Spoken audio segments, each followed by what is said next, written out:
ይህን ፎቶ የሰረቀው ተምቹ ሆኖ ተገኘ። ተምቹ እንግዲህ የሀና አባት በቅርብ ስለተዋወቀው ጆሮ ጓደኛ ስለሆነ እንግዲህ ጆሮና ተምቹ እዛ ቤት ስለሚዘወትሩ እንግዲህ ተምቹን ደግሞ የዞሮ ባዩሽ የስራ አጋር ነበር ያግባባው ማለት ነው። እንግዲህ ስራ አጋሯ ተምቹን እና ጆሮ ጓደኛ እንደሆኑ ታውቅ ነበርና እዛ ቤት ሲገባ ሲወጣ ስለሚችል በቅርበት እሱ ለመስረቅ እንደሚመቸው እቃ የስራ ባልደረቧን እንዲያግባባውና ተምቹ እንዲሰርቅለት አድርጋ ተምቹ ነው እንግዲህ ተናሀና ቤት ፎቶዋንና መስቀሏን እንግዲህ ያወጣው ማለት ነው። እንዲሁም ወይዘሮ ሜላት ልጇ እርግብ ወይም ሀሴት ብር ጠይቃት ነበር ማለት ነው። ብሩንም ደግሞ ከመስጠቷ በፊት ወይዘሮ ባዩሽን ደውላ ከአንቺ ሌላ ማዋየው የለኝም ልጅ እኮ ብር ጠየቀችኝ ምን አድርጊ ትኛለሽ ብላ ስታማከራት እንግዲህ ልጅቱን እያጥላላች የውስጧን ሴራ በውስጧ ይዛ መጨረሻም ላይ እንድትሰጣት አበረታታቻት ማለት ነው። ወይዘሮ ሜላትን ብሩን እንግዲህ ለሀሴት ሰጠቻት ማለት ነው። እንግዲህ ታምቹ ደግሞ 50 ሺህ ብር ተከፍሎት ነው እንግዲህ የሀናን ፎቶና መስቀል የሰረቀው። 50 ሺህ ብሩን እንግዲህ አምጣ እያለ ሲጨቀጭቀው ያንን ለሀሴት የተሰጠውን ብር ባዩሽ ተቀብላ በተዘዋዋሪ ለተምቹ ተሰጠው ማለት ነው። ተምቹ ደግሞ እንግዲህ ሀና ስለተጨነቀች ሀናና እንግዲህ ሀና አባት በጣም ታመዋል። የሕክምና ብር ስለሚያንሳቸው ጆሮ በጣም ተጨንቆ ሲያገኘው እንግዲህ ተምቹ ደግሞ ለጆሮ እኔ አግዛለሁ ብር አለኝ ብሎ ያንን ብር እንግዲህ ለሀና አባት መታከሚያ ጆሮ ደግሞ ተምቹ ተቀብሎ ወደ ሀና ወሰደ ማለት ነው። አሰላሙ አለይኩም ወራህመቱላሂ ወበረካቱ። ውድና የተከበራችሁ ውድ ቤተሰቦች እንዴት ናችሁ? ከኔ ጋር ሁሉ ሰላም አልሐምዱሊላህ። እንግዲህ ኖላዊ ድራማ እንደቀጠለ ነው። አሁን እየተፏፏመ ነው ማለት ነው። የወይዘሮ ሜላትና እንግዲህ ሀኒ ልጅና እናት የሚታወቅበት ሰዓት እየደረሰ ነው ማለት ነው። ግን እንግዲህ እርግብ የምትባለው በጣም እያሰቃየቻት ነው ሀኒቾን ማለት ነው። አልቻለቻትም። እርግብ በጣም ኃይለኛ ሆናለች። እንግዲህ ባለፈው እርግብ ወይዘሮ ሜላትን ብር ጠይቃት ብሩ ለምን እንደምታዩ ስትጠይቃት ያሳደጓት ልጅ ስለታመመ ለሱ ማሳከሚያ ነበር ያለችው። ከመስጠቷ በፊት እንግዲህ ባዩሽን ጠርታ ባዩሽ እንግዲህ ያው ጓደኛዋ እስከሆነ ድረስ ማንኛችንም እናዋያለን እንደ ጓደኞቻችን እና ልጄ ብር ጠየቀችኝ ምን ትይኛለሽ ስትላት እንዴት ትናንትና መታ ትናንትና ብር ጠይቅሻለች ብላ እያጋነነኝ የራሷን ሴራ እንግዲህ ውስጧን በውስጧ ወይ ግን አስመሳይ ሰው ግን በጣም ከባድ ነው ሲሆንላቸው ማለት ነው ብላ እንግዲህ ውስጧን በውስጧ ይዛ ለምን ትጠይቅሻለች ስትላት እኔ መጠየቁ አይደለም ለምን እንደምታውለው ብሩን ስትነግረኝ ነው እንጂ ስትላት ለምን ፈልገው ነው አለቻት። ማነው ባዩሽ ለዛ ለሳደጓት ልጅ እንግዲህ ይደፍራታል ምናምን ሊደፍረኝ ያሰቃያት የኖረው ልጅ ታሞ ለሱ ነው ብላለችኝ። እንደ ለበደይ ሰው ለበደለች ሰው ሰጫሽ ብዬ እኔም ደግሞ ብላትም ልጄ እንግዲህ ትናንትና መታ ክፉ ልታረገኝ ነው እያለች ስትላት አዎ እሱማ እንግዲህ ስጫትና ካሁን በኋላ ግን እየመከርሽ ታስተካከያታለሽ ብላ ባዩሽም አበረታታቻት ማለት ነው። እንግዲህ ለትንሽ ብር ብዬ ልጅ ክፉ እንድታረገኝ አልፈልግም አለቻት። ለመሆኑ ስንት ብር ነው የጠየቀችሽ አለቻት። አረ ብሩ የሞተ ነው ትንሽ ብር ነው አለቻት። 50 ሺህ ብር ነው አለቻት። 50 ሺህ ብር ነው እንዴት ትንሹ አለቻት። ማነው ባዩሽ ብር ያው ብር ነው ምን አለው 50 ሺህ ብር አለቻት ማለት ነው። ከዚህ በኋላ እንግዲህ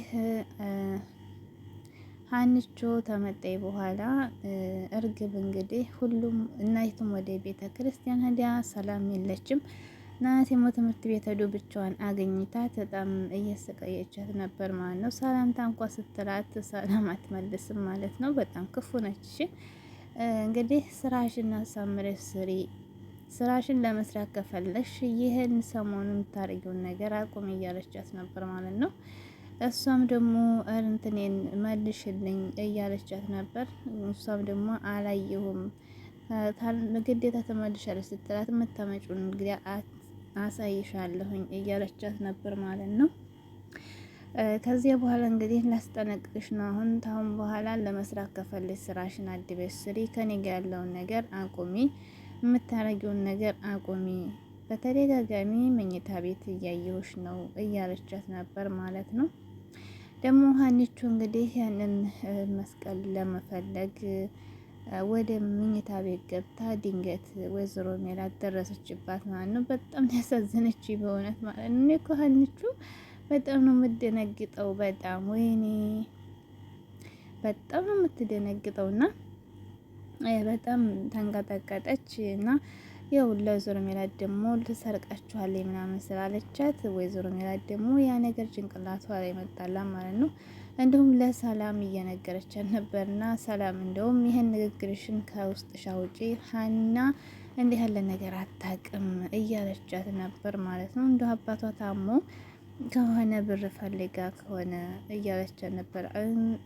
ሰላም ደግሞ እንዲህ ያለ ነገር በፍጹም አታረግም፣ ሰው ልርዳሽ ሲላት ራሱ እሱ አባቴን አሳልፌ አልሰጥም እያለች ነው ብላ ሰላምም ደግሞ ከሀና ሆና እየታገገ ወይዘሮ ባዩሽ እንግዲህ ብሩን ስትሰጥሽ ታቸገረሽ ተይ ምናምን ብለሽ ታግደርደሪ እንዳትነቃብና አደገኛ ናት እሷ እያለ አስጠንቅቃት ነበር ማለት ነው። ወይዘሮ እንግዲህ ሜላትም ልስጥሽ ብሩን አካውንት ላኪልኝ ስትላት ኧረ ተይው ተቸገረሽ በቃ የራሱ ጉዳይ ሰውየውም እያለ ታግደርደራ ነበር። ነገር ግን ደግሞ ያው ያለችውን ብትልም እሺ እልክልሻለሁ አካውንት ላይ ስትላት ቶሎ ደውላ አክስቴ እያለች ወይዘሮ ባዩሽ ጋር አካውንትሽን ላኪልኝ ነበር ያለቻት። አካውንት ተላከችልኝ በኋላ እንግዲህ እናቴ እወድሻለሁኝ እያለች እንዲሁም ደግሞ ታርሺ በላይ ብር ጨምሬልሻለሁ እያለቻት አስደሰተቻት ማለት ነው። ከዚያ እንግዲህ ወይዘሮ ባዩሽ ልጁን አገኝተው ለተምቹ ብር እንዲሰጠው አደረጉ። ተምቹ ደግሞ ጆሮ ጋር ሄዶ ጆሮ ተግዞ ሲያገኘው ምን ሆነህ ነው ሲለው የሀና የሕክምና ብር እንደጎደለው ሰላም ሌሎችን ሰዎች እንደረዱት እና ትንሽ ብር እንደጎደለው ሲነግረው በቃ እኔ ያለኝ እሰጥሃለሁ ሲለው ነገር ግን ሰርቀህ ነው እኔ ሰርቆ አልፈልግም እያለው ሲጣሉ ሰርቄ አይደለም ዝም ብለህ ያዝ ብሎ እንዳለ ነበር 50 ሺህ ብር የሰጠው ማለት ነው። ከዚያ ይዞ እንግዲህ ወደ ሀና ሮጦ ሄደ ማለት ነው። ሀና እንግዲህ ሰላም ምን ሆነሽ ነው እያለች ያው ሁኔታዋን በጣም ተከስላ ሆነ እየጠየቀቻት ነበር። ከዚያም እንግዲህ ያው መናገር አልፈለገችም፣ ግን ውስጤ ጥሩ አይደለም በቃ ጸይል አንቺ ብቻ ውስጤ ጥሩ አይደለም እያለ ጸልይ እያለቻት ነበር ማለት ነው። እሷም ደግሞ እንግዲህ ሀንቹ የውስጧን ግልጽ አድርጋ አልተናገረችም። እዚሁ መሀል እንግዲህ እንትና ባዩሽ ደግሞ ታምቹን እያስጠነቀቀች ነበር። ሁለተኛ ቀን በኋላ እንደማንፈልገው ነገረው እያለች ነበር ማለት ነው። እንግዲህ ሀኒቾ እዚህ መሀል ወይዘሮ ሜላት ጠርታ በእርጋታ ልታወራት ነበር የፈለገችው። እሷ ግን በጣም እየተጨናነቀ ነበር። ከዚያ የግዴታ ንገሪ መሆንሽ ነው መኝታ ቤት ትገቢያለሽ፣ ትከፍቻለሽ፣ ያልሆነ ነገር ትሰሪያለሽ መሆንሽ ነው አባሽ ታመሙ እንዴ ብር ፈልገሽ ከሆነ እያለቻት ነበር። እኔ ሌባ አይደለሁም፣ እኔ አልሰርቅም፣ ለመስቀረቅ አይደለም ዝም ገባው እንዴት እንደምነግረው ብቻ እኔ እንጃ እያለኝ ስትል በስተ መጨረሻ እንግዲህ የሀሴትን ፎቶ ለማየት ነው እኔ እምገባው ዝህ ነበር ያለችው። ለምን ምን ሆነሻል ደግሞ ላንቺ የሀሴት ፎቶ ስትላት ብቻ እርግብ ከመጣ ወዲህ ዝህ ውስጤ ጥሩ አይደለም እና ለብዙ ጊዜ አያለሁ እያልኩኝ አላየውን ፎቶ እና ለማየት ነው የፈለኩ ብላ አለቻት ማለት ነው። እና እኔ የምትጠይቅ እኮ ሰጥሽ ነበር እንዲህ ብዬ ፈራሁኝ ስትላት ከዛ ቴክስት ገባላት እና አሁንም ተንቀጠቀጠች ሀኒቾ ማለት ነው። ከዚያ በኋላ ፎቶውን እንግዲህ እንደያዘች ፎቶውን ላየው በቃ ብላ ፎቶውን ታየችው በኋላ በጣም ነበር ራሷን ለመሳት የሞከረችው።